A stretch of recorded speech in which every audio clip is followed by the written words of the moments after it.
उद्या अक्षय शिवाजीराव कर्डिले यांना ही भारतीय जनता पार्टीने तिकीट देऊन त्यांच्यावर एक आत्मविश्वास दाखवला आहे. तर उद्या ते अर्ज दाखल करणार आहेत. पण कुठेतरी साहेबांच्या काम केल्याची पावती जनता नक्कीच त्यांना देईल.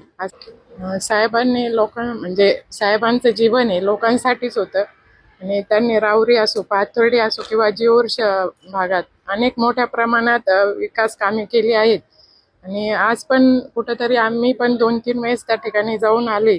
तर लोकांचा असा विश्वास आहे का या मागील काळात राहुरीत कुणीही कामं केली नाहीत, पण साहेबांनी ते लक्ष घालून पूर्ण केलीत आणि त्या विकास कामाच्या जोरावरच आमचे बंधू शिवाजीराव कर्डिले हे मोठ्या संख्येने विजयी होतील. दुसरीकडे ही निवडणूक कुठेतरी बिनविरोध व्हावी अशी देखील अपेक्षा मुख्यमंत्र्यांनी व्यक्त केली. मुख्यमंत्री ते त्यांच्या लेवलला प्रयत्न करत आहेत. तर तशी संधी भेटली तर नक्कीच मला आनंदच होईल.